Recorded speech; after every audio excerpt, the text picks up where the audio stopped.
Alright, barumsa keenya kanarraa kanaan waa'ee itti fufaa jecha kan barbaachisaa ta'e should jennee kan ilaalaa turreetidha.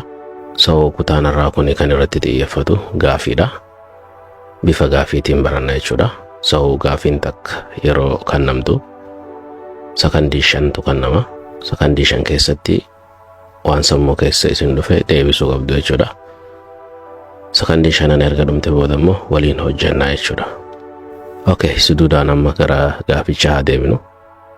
Gaafiin jalqabaa maal jedha? Jaakeetii uffachuun qabaa jennee akkamiin gaafanna?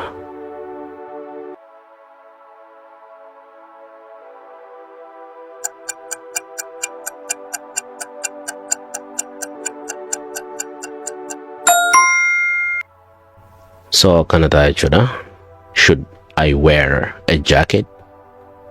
Should I wear a jacket? Jenna jechuudha. Asirratti yeroo hundaayyuu yeroo shouldiidhaan gaafii gaafachuu barbaanne shouldiin garam dhufti? Hima gama jalqabaatiin dhufti jechuudha akka agartan kanatti. So shouldii gama duraa finna. San booda should I wear a jacket? Osoo gaafiin ta'in duraa kam ture? I should wear a jacket. Jaakeetii uffachuun qaba ka jedhu ture. So himuma san gaafii deebisuudhaaf shouldi gama duraa finna jechuudha. Should I wear? Asirratti wear jechuun uffachuu jechuudha. A jacket, jaakeetii jechuudha. Kana fakkaata deemisaati. Gara gaafiitti aanu irra deebinu. Dursinee karoorfachuu qabnaa jedha. Namni tokko dursinee karoorfachuu qabna jechuudhaaf Ingiliffaan akkamii jedha? Jechoonni baruu qabnu yookiin kan beekuu qabnu isa dursinee jedhuu fi karoorfachuu jedhu beekuu qabnaa jechuudha hima kana ijaaruudhaaf. Condition.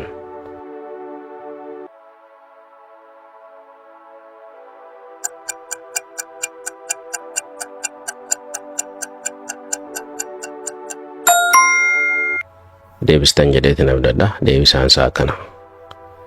We should plan ahead. We should plan ahead. Okay, asirratti akkuma beektan we pronounii nuti jechuu agarsiistudha. We pronounii nuti jechuu agarsiistu yoo ta'u shouldii beektanii. Okay. Plan jechuun karoorfachuudha yookiin karoora jechuudha. Ahead dursinee jechuudha. So all together walirratti maal taha? We should plan ahead. Dursinee karoorfachuu qabna ka jedhu san kannaa jechuudha. Suuta jechuu qabdaa jettee nama tokkotti himuu yoo barbaadde yoo. Okay. Kan jalqabaa jecha suuta jedhu beekuu qabda. San booda shouldi beekuu qabdaa jechuudha. So mee akkam ta'a kun?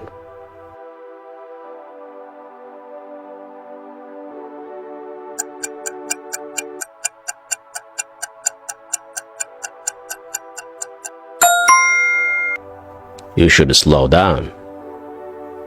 You should slow down. Jenna jechuudha. Asirratti slow jechuun suuta. Slow down walirratti yeroo jennu suuta jechuu qabda ka jedhu nuuf kannaa jechuudha. Baay'ee salphaadha kuni. So namni tokko yoo nama biraa si eeguu qaba jedhee gaafachuu barbaade akkam jedha ka jedhudha gaafiini. So akkas ta'a akkuma reefu isiniin jedhe gaafiidha kuni yeroo gaafii ta'u yeroo hundaa'u shouldin jalqabarraa akka dhuftu hin dagatinaadha. Okay. Should I shouldii booda kanaanee dhufuu qaba malee pronounidha. Pronounii I jettu ana jechuudha. So should I wait for you? Should I wait for you? Should I wait for you? Jenna jechuu akkasi dafnee jenna. So wait jechuun eeguu yeroo ta'u for you yeroo jennu si eeguu jechuufi. Yoon sihi. So si eeguu qaba jettee gaafii gaafachuu barbaadde taanaan should I wait for you?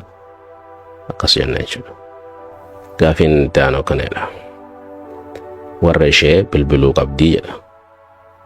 So warra yookiin maatii jechuun maal jechuudha? Ishee jechuun maal jechuudha? Bilbiluu jechuun maal jechuudha? Qabdi jechuun shudidha. So himoota kanneen ingiliffaadhaan walitti fiduudhaan ijaaruu qabna jechuudha. Secondation.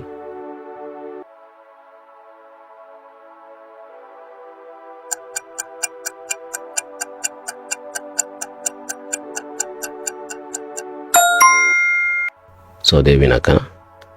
She should call her parents. She should call her parents. She should call her parents. Jenna jechuudha.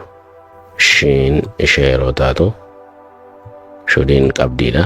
Call yeroo jennu bilbiluudha yookiin immoo yaamusni ta'a yeroo kaani. Her yeroo jennu ishee jechuudha. Asirratti parents jechuun eenyu? Maatii jechuudha. Parents. Okay. So dafnee jechuudhaaf she should call her parents. She should call her parents jenna jechuudha. Isheen maatii isheef bilbiluu qabdi. Kana waa akkamitti deebisna? Balbala cufuu qabdaa jedha nam tokko nama kaaniin. Very simple.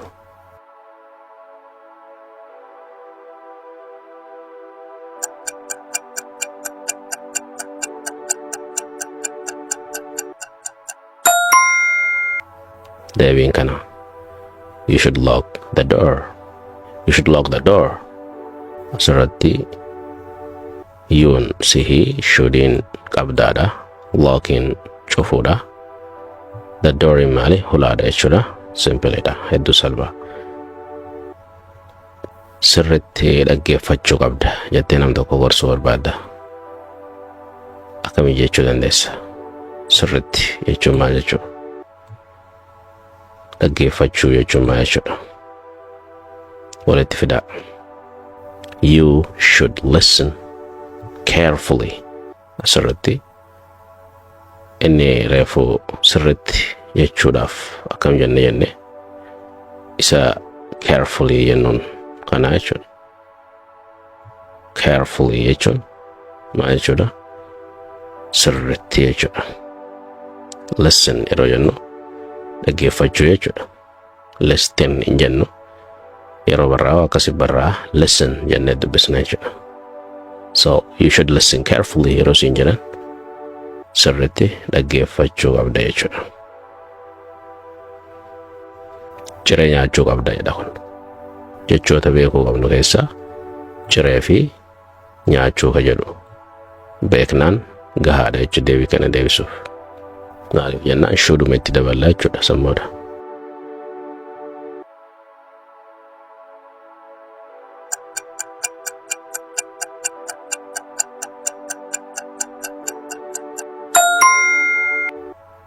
Akkas jennee deebisna.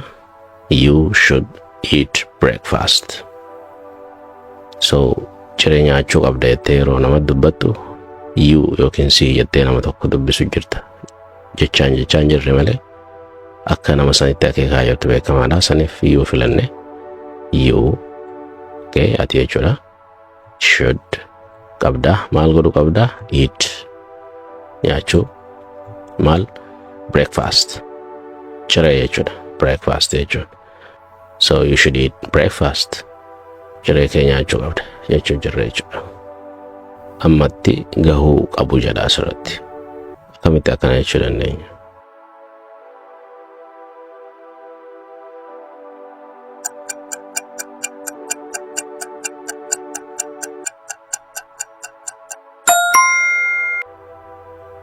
They should arrive by now.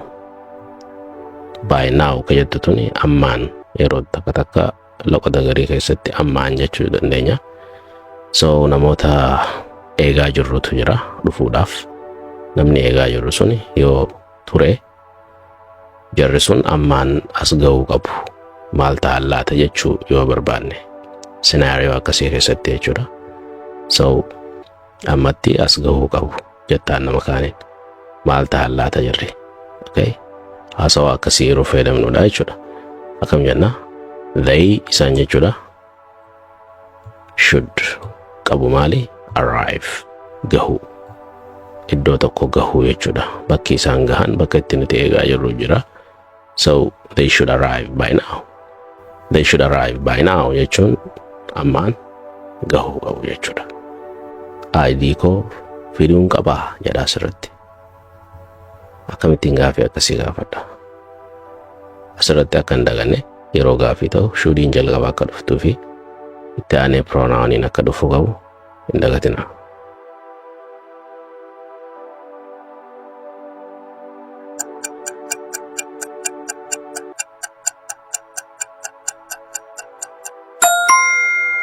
Akkuma isiniin jedhe should'iin jalqabarra dhufte san booda pronouniin yookiin bamaqni I jedhu itti aanee dhufe jechuudha. Sababni isaatis waa'ee kiyyaatiin haasa'u jira waan ta'eef san booda bring jettu dhufte jechuudha. Bring jechuun fiduu isa jennuun kana jechuudha. My ID ko ID maali? Eenyummaa kee jechuudha. Waraqaa eenyummaa keetiiti. So should I bring my ID? Should I bring my ID? Jenna jechuudha asitti. ID koo fiduun qabaa jechuudhaaf. Jimaa deemuu qabda. Gara mana jimaa deemuu qabdaa jedha. Asirratti mana jimaatii fi deemuu qabda kan jedhuma beekuudha.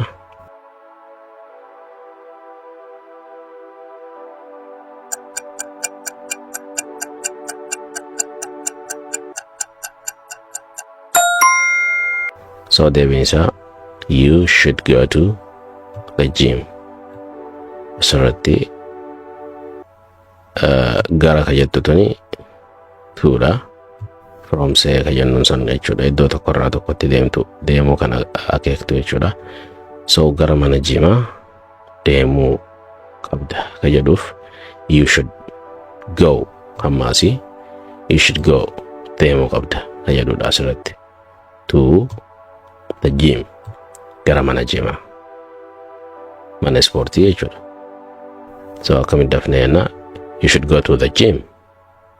Inni kuni isheen nutti dabalamuu qabdi jedha. So ka beekuu qabnu isheen kan jedhuu fi nutti dabalamuu yookiin immoo iddoo tokko namoonni taa'aa jiru yookiin immoo uuma ta'eenuu namni tokko akka garee tokkotti dabalamu yookiin akka garee tokkotti dabalamu kan agarsiisu jecha beekuu qabna.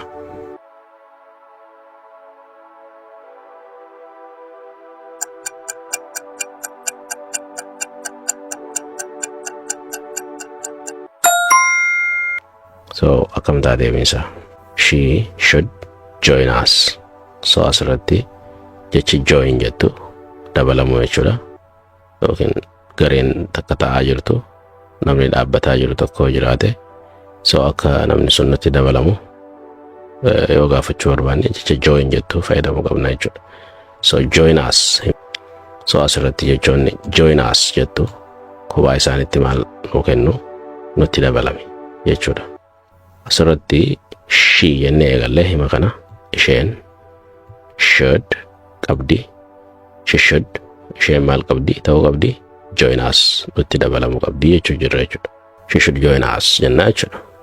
Hordoffii gochuu qabda. Akkamiin jetta nama tokkoon hordoffii yeroo jennu namni tokko mana yaalaas haa ta'uu wantoota tartiibaan fudhachaa jiru tokko akka itti fufuu qabu gorsuudhaaf akkam jenna. Hordoffii jechi jettu maali? Kan hafee isuma kana ni beektu. Mee akkamitti hima kana ijaarra hima gabaabaa kana.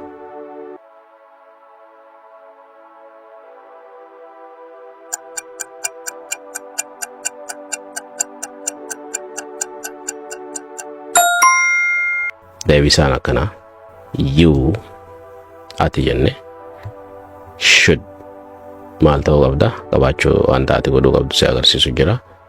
Follow up. So jechi ijoon nuti barbaaduu qabnu beekuu qabnu isa kana jechuudha. Follow up ishee jettu tana jechuudha. Hordoffii jennaan afaan Oromootiin. Okay. You should follow up. Hordoffii gochuu qabda jechuudha. Ammaan beekuu qabu jedha. Akkuma reefu jedhee ammaan ka jennu ni beekna reefu laallee turre beekuu qabu. By now isee jennu sani. So walitti dabalame hamman eegaan hin tiisinii kanne.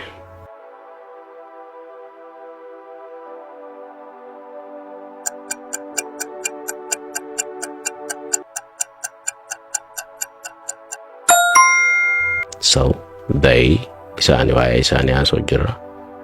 They should know. They should know. Beekuu qabu. By now. Ammaan. So wanta ati eegdu tokko jechuudha. Namni sun yeroo ati haasawaa san haasoftutti already waan san beekuu qaba jettee yeroo yaaddu hima akkasii kana fayyadamuudhaaf akkanatti jenna jechuudha. They should know by now. Ammaan qaata beekanii yookiin beekuu qabu. Tarii namoonni sun beekuu dhabuus danda'a jechuudha. Yoo orraafatte bilbiluu qabdaa jedha. Yoo orraafatte. Orraafachuun maali? Bilbiluu ni beektu. Qabda ka jedhus waan beektuuf akkamitti ijaarta hima kana.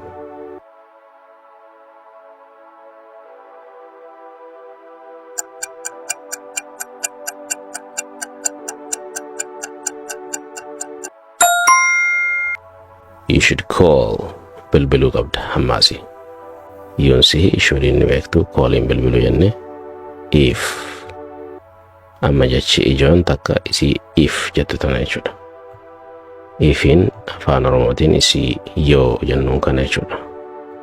You should call jedha bilbiluu qabda. If you are late. If you're late. Asirratti apostrophe jennaan mallattoo tana. So are ka jettu you are ka jennu gabaabsine you're. So if you're late. Yoo orraafatte ka jennu san jechuudha. Jechi late jettu orraafachuu yoo ta'u. So you should call if you're late. You should call if you're late. Akkasit dafna jenna jechuudha. Yoo orraafatte bilbiluu qabda. Orraafaddeettee bilbiluu qabda jechuudha. Ani ishee gargaaruun qabaa jedha nam tokko. Himuma kana Ingiliffaan jedhi yoo siin jedhan akkamiin jetta? Ani jechuun akka ta'e beektaa? Isheen maal akka ta'e beektaa? Gargaaruulleen salphaadha. Mee ijaara.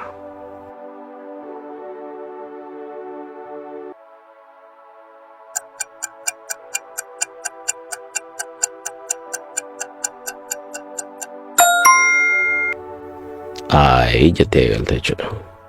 Ani should help gargaaruun qaba. Her ishee jechuudha. I should help her ishee gargaaruun qaba. So barumsi keenya kan waa'ee shoudiitii wal qabatu xumuramee jira. Kana booda barumsa biraatiin kan wal agarru taha yoo Rabbi jedhe. Isinirraa wanti eegamu maali? Jechoonni fi himoonni shudii wal qabatan hamma kana qofaa miti. Kuni karaa isin agarsiisuu qofaa fi so isin immoo fakkeenyotaa fi himoota adda addaa kan wajji ilaalaa turre san irratti hundaa'uudhaan hima mataa keessanii ijaaruu danda'u qabdu. Koomentii jedhallee waan ijaartan san naaf kaayaadha kan wajjin ilaallu ta'a jechuudha koomentii jalattis. So hamma deebinee kutaa itti aanuun wal agarrutti yeroo gaarii isiniif haa ta'u. Have a great time. Bye bye for now.